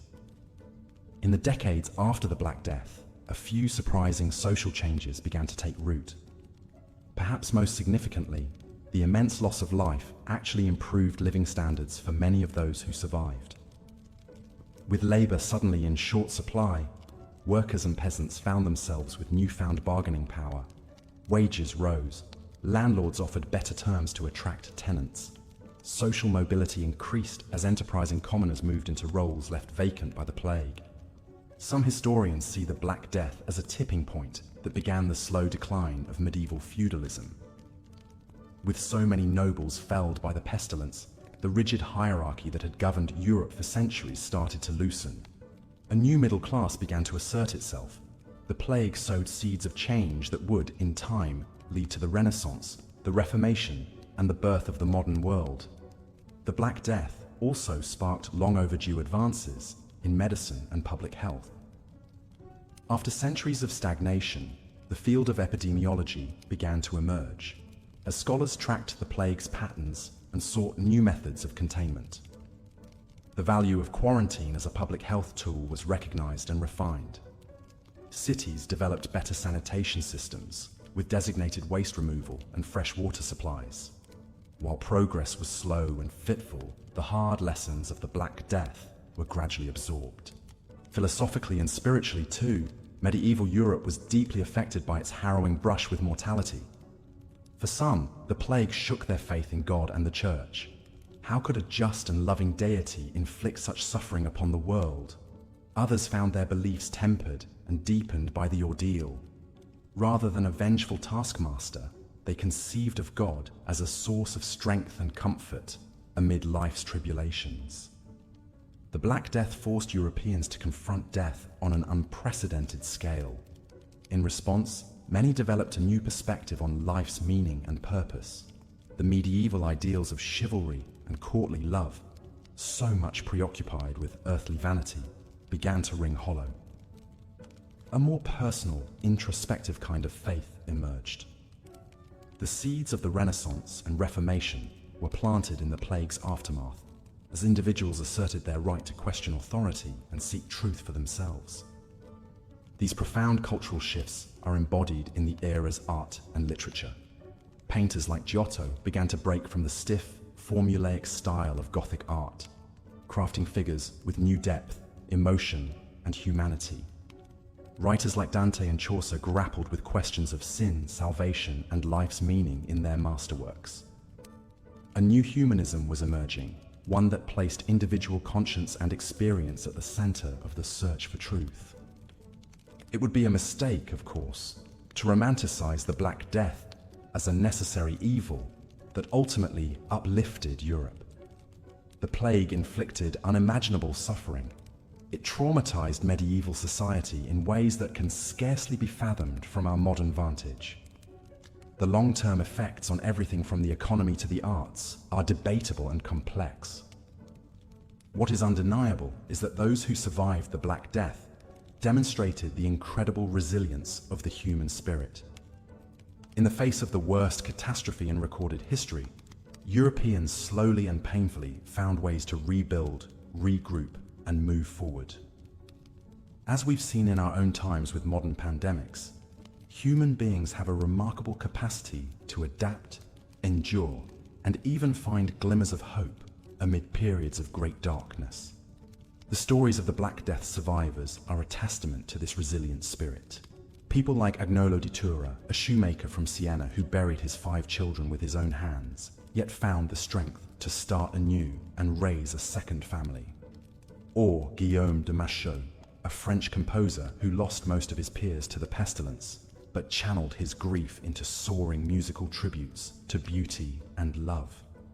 These are just a few of the countless ordinary heroes who quietly kept the flame of human dignity alive during Europe's darkest hour. We'll never truly know what it was like to live through the unrelenting horror of the Black Death. The terrifying ever-presence of death, the grief of losing nearly everyone you love, the gnawing fear of inescapable doom always around the corner. Our minds reel at the thought.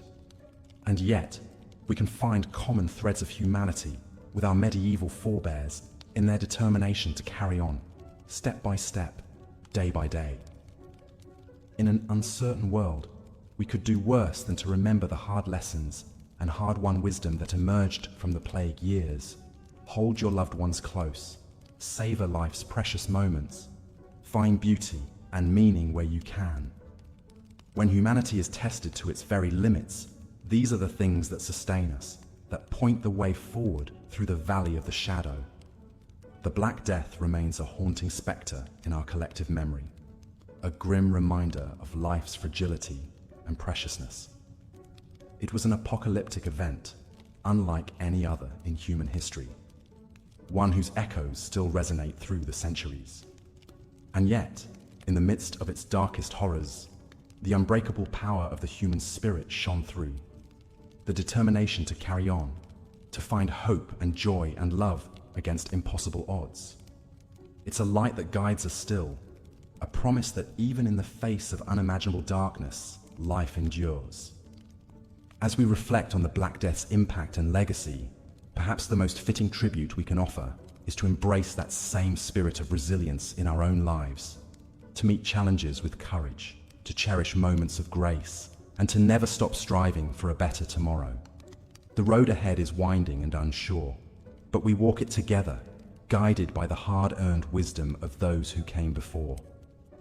And though the journey is long, morning always comes at last, the eternal dawn for which we all carry on. Let's turn back now to the tragic tale of the villagers of Iam and their noble sacrifice in the face of unimaginable horror. In the fall of 1665, the bubonic plague arrived in this remote Derbyshire village, likely transported in a bale of cloth sent from London. The first victim was the tailor George Vickers, who swiftly succumbed to the pestilence. As the sickness began to spread, the villagers faced a heart-wrenching choice.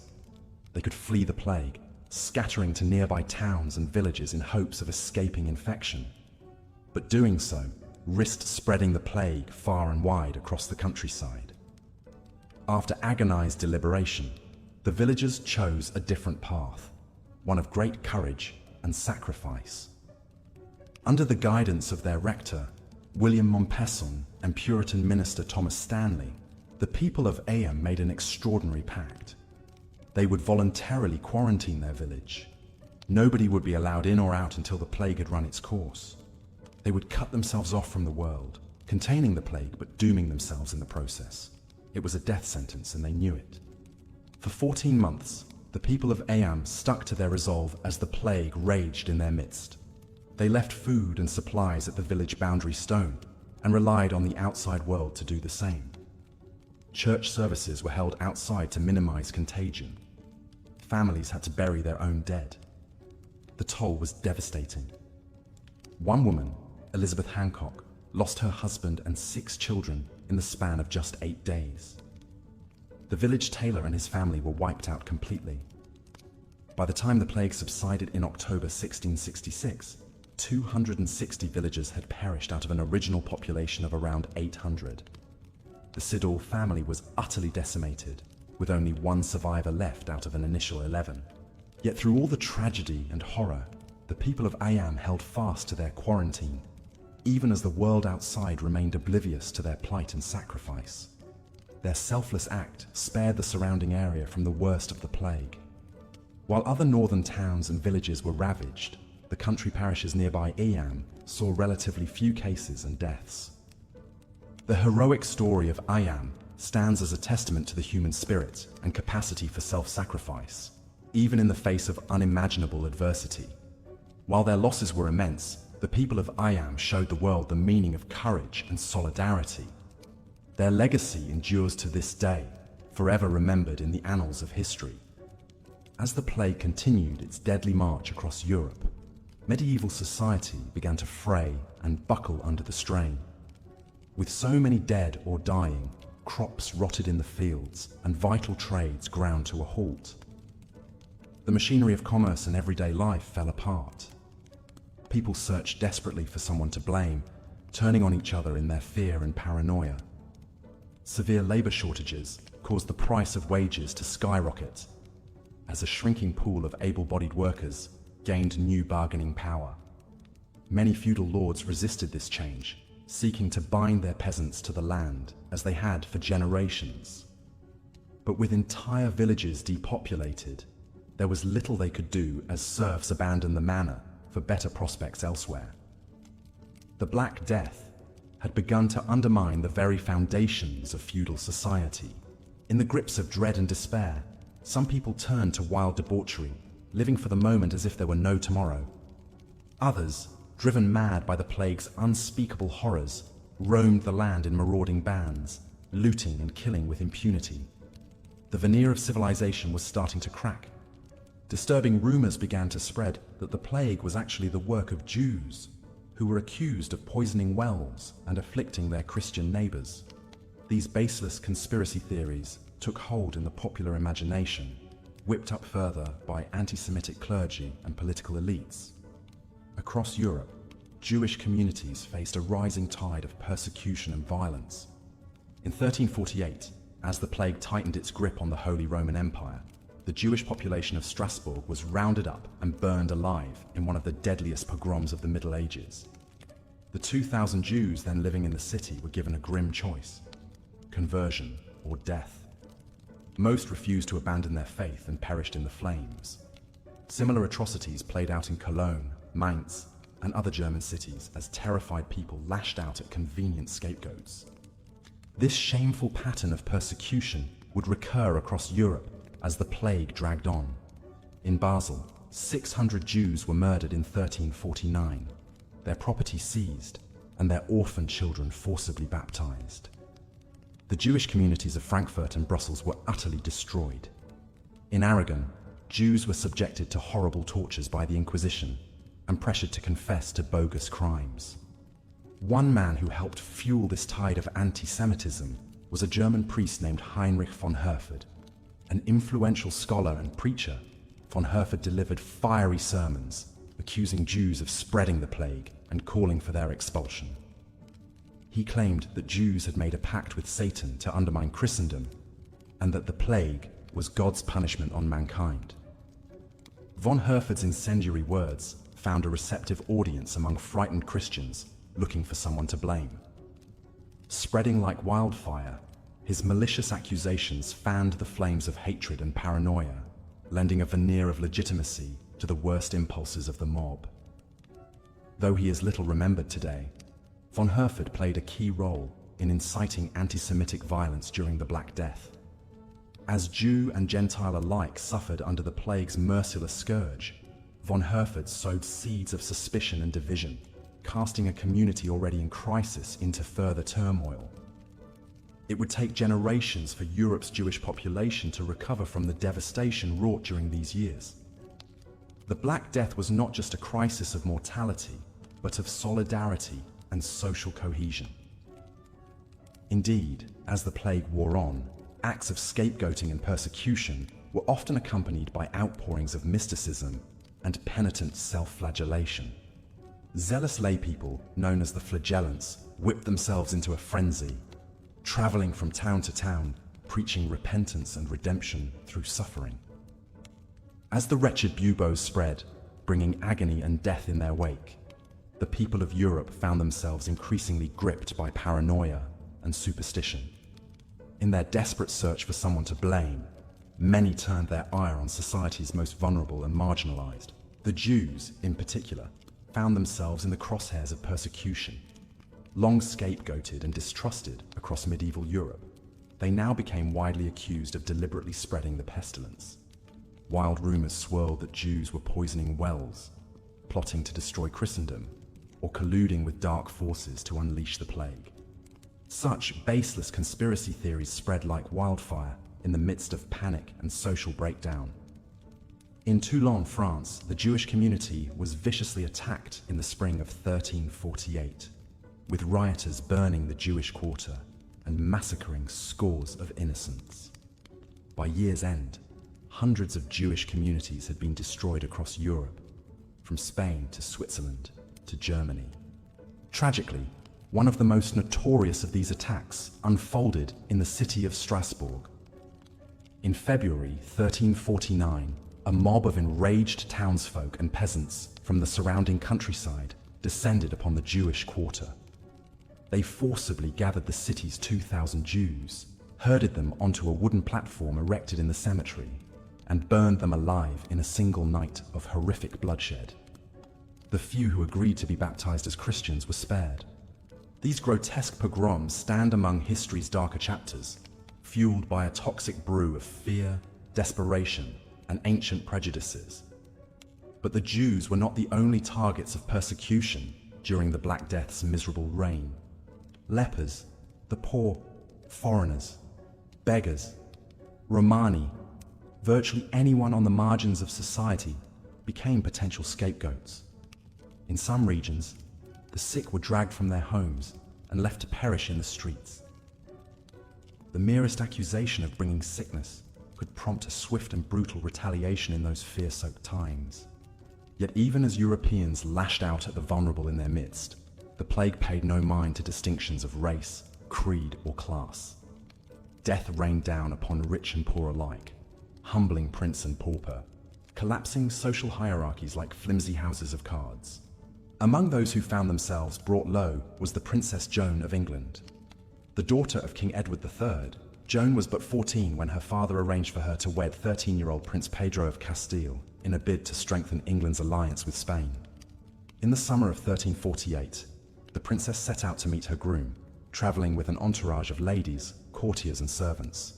But this grand procession would never reach its destination. As the royal party passed through France, the telltale signs of sickness began to appear. First, a handmaiden took ill, racked by fevers and chills. Then several guards. Soon the pestilence was spreading through the caravan at a terrifying clip. Young Joan could only watch in horror as, one by one, her companions succumbed to agonizing deaths all around her. The teenager found herself stranded in the plague-ravaged landscape, her royal rank useless against the sickness that now besieged her body.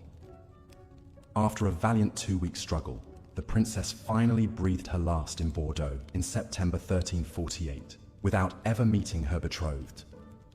Joan's tragic tale underscores the great leveling brought by the Black Death. High birth offered no protection when the plague winds blew. Indeed, the well-to-do and high-born often fared worse than commoners, as their more lavish lifestyles granted greater exposure to the pestilence. Many a noble family found their lineages abruptly snuffed out, grand estates reduced to ghostly, echoing chambers.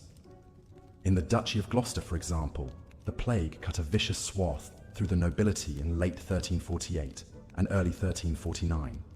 The Duke, the Earl, and a sobering share of the region's knights and gentry all perished in rapid succession, leaving a gaping power vacuum. The surviving aristocrats found themselves scrambling to assert control and marshal what remained of their decimated ranks. Similar scenarios unfolded across Europe, as the plague shredded long-held status quos and threw entrenched hierarchies into disarray. The Catholic Church, a pillar of stability for centuries, reeled as clergymen died in droves. The sight of once revered priests and bishops, faces pocked with suppurating sores, dying in misery like any other wretch, badly tarnished the Church's aura of divine authority in many people's eyes. Some, like the Archbishop of Canterbury, Thomas Bradwardine, strove valiantly to lead their flock through the valley of death. The Archbishop worked tirelessly to ease the suffering of the afflicted and offer spiritual comfort, modeling Christian charity and steadfastness until the pestilence felled him in August 1349. Alas, for every Bradwardine, there were scores of clergymen who fled their parishes in terror or hid behind abbey walls as the plague raged. This abdication of moral leadership, combined with the plague's horrific toll among the clergy, left the Church badly weakened, its foundations cracked. While it would retain immense power and influence, the Black Death had planted the seeds for the coming upheavals of the Reformation era. Yet amid the many grim tales of the plague years, there were also glimmers of light, of selflessness and resilience rising out of the darkest depths. Communities came together, neighbors aiding one another as best they could. Women often found themselves thrust into new positions of leadership as male heads of household perished. Some skilled physicians, apothecaries, and folk healers worked to the point of exhaustion to alleviate the suffering around them, knowing they might pay with their lives. And through it all, there remained that most tenacious spark: hope. Hope that this ravaging storm would soon blow over. Hope that the relentless scythe of death would pass the next house by. Hope that the Lord's mercy would spare a beloved child, husband, sister, friend. Fragile yet stubborn, this flicker of hope sustained many through the very worst of times, an inner light to ward off the darkness. For as deep as the suffering gouged, as heavy as the losses weighed, the people endured, survived, slowly rebuilt from the ashes and bones. Life, in all its sorrow and sweetness, went on in a world forever altered. A world that would never forget the plague's cruel lessons, even as it grew toward a new dawn. As the flagellants made their way across Europe, whipping themselves into a pious frenzy, the plague continued its relentless march. No corner of the continent was spared its ravages. From the sun-baked shores of Sicily to the misty moors of Scotland, the spectre of death hung heavy in the air. One of the most harrowing accounts of this time comes from the Italian poet Giovanni Boccaccio. In his masterwork, the Decameron, he describes the plague's toll on his native Florence. The pestilence, he writes, gathered strength as it spread, growing ever more deadly. Such fear filled the hearts of men and women that brother abandoned brother, uncle abandoned nephew, sister left brother, and very often wife abandoned husband. What is even worse and nearly incredible is that fathers and mothers refused to see and tend their children as if they had not been theirs. Boccaccio's words paint a chilling picture of a society in collapse, the bonds of family and community fraying under the weight of sheer terror. And yet, even in this darkest of hours, there were still those who rose above the panic and self-preservation. Consider the case of Agnolo di Tura, a chronicler from the Tuscan city of Siena. As the plague tightened its grip on the city, Agnolo took it upon himself to record the names of the dead, so that they might not be forgotten. Day after day, he traversed the stricken city, cataloguing the fallen with meticulous care. By the time the plague had run its course, Agnolo had filled several volumes with the names of his fellow citizens. a poignant testament to the magnitude of the loss. But Agnello's work was more than just a grim accounting. In a time when so many died alone and unmourned, his records served as a kind of surrogate eulogy, ensuring that each victim was remembered as a unique individual, rather than just another number in a staggering death toll. In this small but meaningful way, Agnello helped to preserve the humanity of his city, even as the plague did its best to erase it. Similar acts of quiet heroism could be found throughout Europe during this dark time. In the French city of Rouen, a group of nuns known as the Sisters of Hôtel Dieu tended to the sick and dying, even as their own ranks were decimated by the pestilence. In England, a monk named John Glynn dutifully recorded the plague's progress through his abbey, peppering his somber account with moments of grace and self-sacrifice. These stories serve as a reminder that even in the face of unimaginable horror, the human spirit is capable of extraordinary resilience and compassion. They are the candles that flicker bravely against the engulfing darkness, the tiny triumphs that defy despair. As the plague finally began to loosen its grip on Europe in the early 1350s, the continent was a changed place. It is estimated that between a third and half of the population had been wiped out, a staggering loss that would take centuries to recover from. Villages stood empty, their inhabitants carried off by the pestilence. Fields lay fallow, trade routes fell silent, and the great cities were shadows of their former selves. But amidst the ruin and despair, there were also signs of renewal. With the drastic reduction in population, labor suddenly became a precious commodity. Peasants, who had once been bound to the land as serfs, found themselves in high demand, able to command wages and conditions that would have been unthinkable just a few years earlier. The rigid hierarchy of the feudal system began to crumble as a new social order took shape. In the realm of art and culture, the plague left an indelible mark. The somber motif of the danse macabre, or dance of death, became a common sight in churches and public squares, a grim reminder of the fragility of life. At the same time, there was a renewed appreciation for the pleasures of the here and now, as evidenced by the rise of humanism and the flourishing of vernacular literature. One of the most striking examples of this post-plague sensibility can be found in the work of Geoffrey Chaucer. Writing in the 1380s, a generation after the worst of the pestilence had passed, Chaucer's Canterbury Tales are infused with a vivacity and earthiness that feels like a direct response to the austerity of the plague years. His pilgrims, from the bawdy wife of Bath to the worldly monk, are vivid, flesh and blood creations, reveling in the simple joys of food, drink, and companionship. Chaucer's masterpiece is a testament to the enduring power of storytelling and to the human capacity for finding light in even the darkest of times. It reminds us that, no matter how bleak the circumstances, there is always room for laughter, for fellowship, and for hope. As we look back on the Black Plague from the vantage point of the 21st century, it can be hard to fathom the scale of the devastation it wrought. The idea of losing half the world's population to a single disease seems almost unimaginable, a catastrophe more suited to dystopian fiction than historical fact. And yet, the lessons of the plague are as relevant today as they were 700 years ago.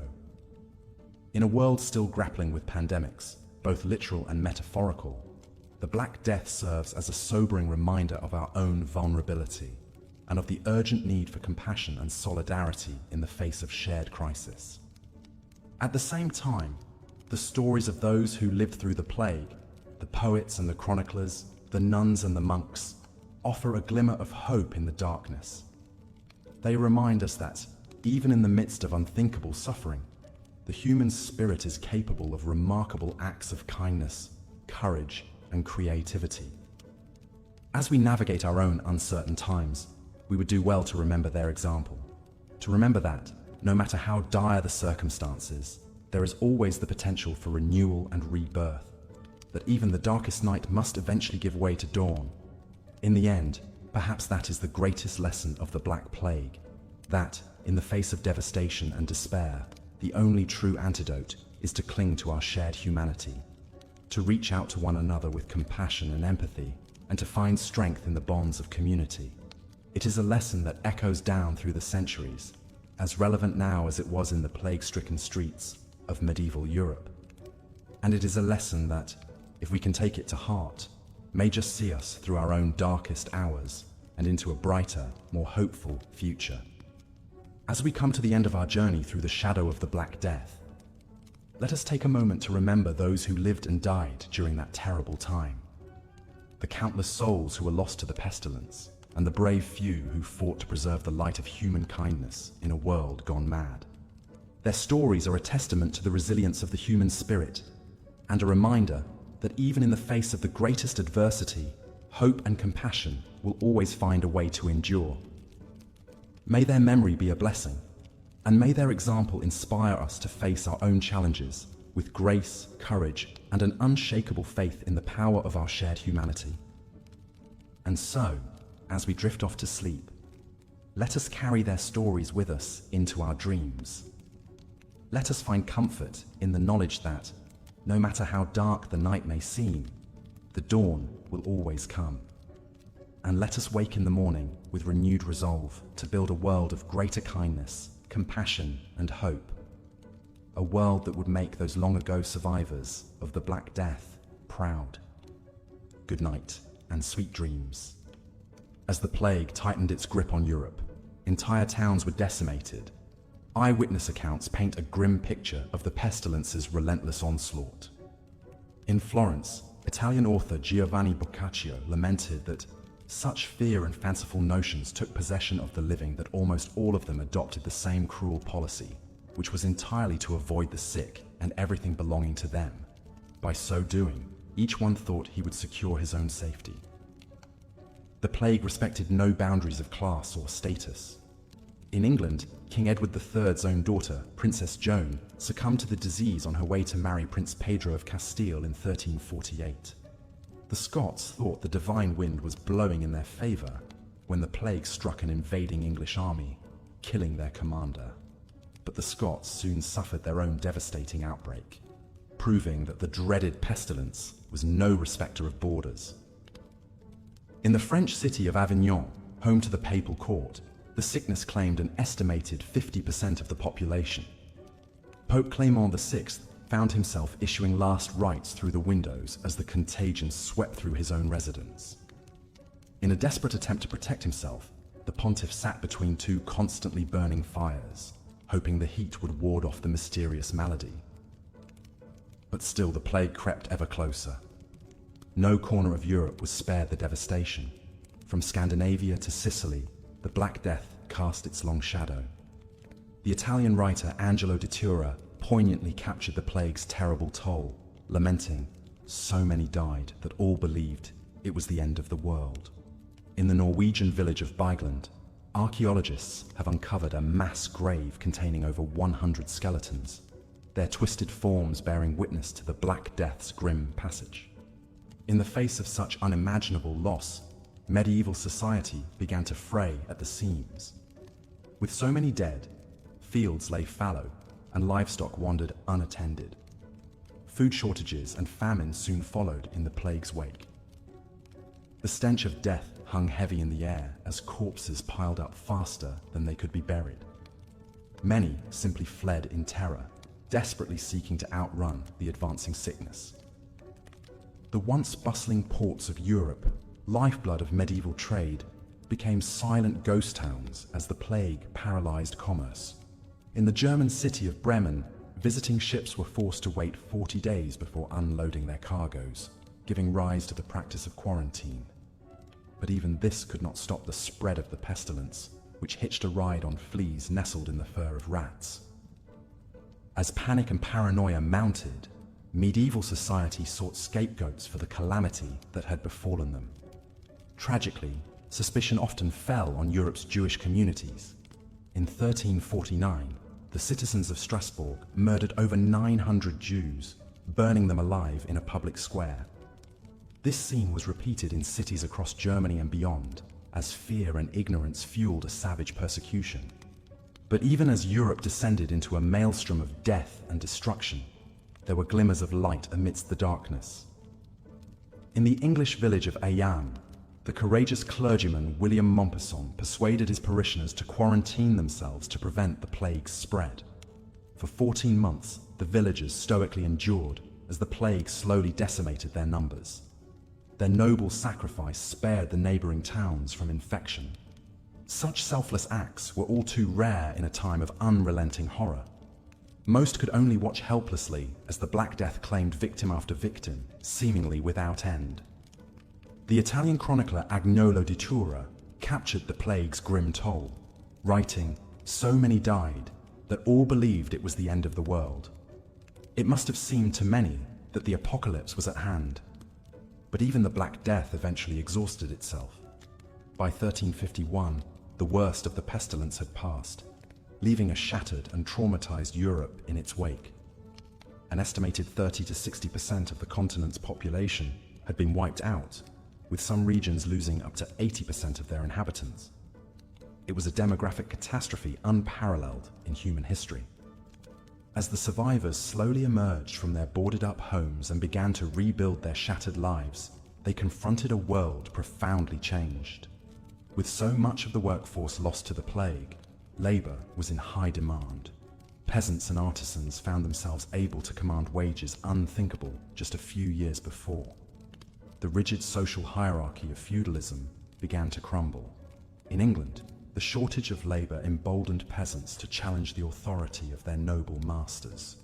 In 1381, the simmering tensions exploded in the Peasants' Revolt, a massive uprising that saw thousands of angry serfs march on London, torching buildings and clashing with royal troops. Though the rebellion was ultimately crushed, it signaled a sea change in the relationship between noble and commoner. The Black Death also sparked a renewed interest in science and medicine, as scholars sought to understand and combat the mysterious pestilence. The Italian doctor Marsilio Ficino pioneered the use of aromatic herbs to purify miasmas or tainted air thought to spread disease. His work laid the foundation for the development of modern public health practices. In the realm of religion, the Black Death dealt a heavy blow to the Catholic Church's authority. Many struggled to reconcile the Church's teachings with the plague's seemingly indiscriminate slaughter. The Lollards, a heretical sect that rejected papal authority and championed a vernacular Bible, found fertile ground for their ideas amidst the crisis. Though branded as heretics, their calls for reform foreshadowed the coming Protestant Reformation. The Black Death also left an indelible mark on medieval art and culture. In the plague's aftermath, artists increasingly turned to macabre themes, producing works suffused with images of death and decay. The danse macabre, or dance of death, became a popular motif, depicting skeletons leading people from all walks of life in a grim promenade to the grave. One of the most haunting artistic responses to the plague was the Triumph of Death, a fresco painted by Francisco Trini in the Italian city of Pisa. The nightmarish scene depicts a towering skeleton, armed with a scythe, presiding over a landscape strewn with corpses. The work captured the sense of helplessness and despair that gripped many in the plague's aftermath. But even amidst the darkness, there were glimmers of hope and resilience. In Florence, a group of young people, immortalized in Boccaccio's Decameron, fled the plague-ravaged city and took refuge in a country villa. There, they whiled away the time telling stories, 100 tales of love, lust, and adventure. Their decision to embrace life in the face of death embodied the unbreakable spirit that sustained many through the plague's darkest days. As the years passed, the Black Death eventually receded into history, becoming the stuff of grim legend. But the memories of its terrible visitation remained raw for generations to come. On the island of Sardinia, villagers still perform a macabre death dance known as the Mamuthones.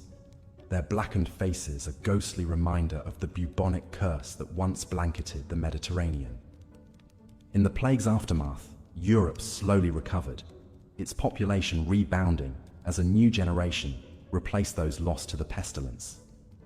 But the Black Death had left an indelible mark on the medieval world, reshaping society in ways that would echo down through the centuries. The rigid feudal order that had dominated Europe for generations crumbled, giving rise to a new middle class. The Catholic Church, once the unquestioned arbiter of spiritual life, found its authority challenged as never before. The Black Death also spurred a renewed interest in classical learning, as scholars turned to ancient texts in search of answers to the plague's mysteries. This revival of classical scholarship, known as the Renaissance, would ultimately give birth to a new era of artistic and intellectual creativity that transformed European culture. But perhaps the plague's most enduring legacy was the stark reminder it offered of life's fragility. In a world where death could strike at any moment, many began to question the rigid certainties of medieval life. The Black Death had shown that even kings and popes were powerless in the face of nature's fury. This realization sparked a new spirit of inquiry and individualism that would ultimately give rise to the modern age. For those who lived through the plague's dark days, the memories of the pestilence would haunt them for the rest of their lives. But in the end, the human spirit proved stronger than even the Black Death. The survivors picked up the pieces of their shattered world and slowly began to rebuild, their resilience a testament to the enduring power of hope in the face of unimaginable adversity. Even today, the specter of the Black Death looms large in our collective imagination, a grim reminder of the ever-present threat of pandemic disease. But the lessons of the plague, the importance of public health, the resilience of the human spirit, and the need for compassion and solidarity in the face of crisis remain as relevant now as they were 7 centuries ago. As we reflect on the Black Death's horrific toll, we are reminded of the fragility of life and the preciousness of every moment. In a world where darkness can descend at any instant, we must cherish the light and love that sustain us, even in the face of unimaginable loss. For it is in these fleeting moments of connection and compassion that we find the strength to endure, to rise from the ashes of tragedy, and to build a brighter tomorrow. So let us remember the Black Death not only as a tale of unimaginable loss, but as a testament to the unbreakable resilience of the human spirit. Let us honor the memory of those who perished by striving to create a world of greater kindness, empathy, and understanding. And let us face the challenges of our own time with the same courage and determination that sustained our ancestors through the darkest days of the plague.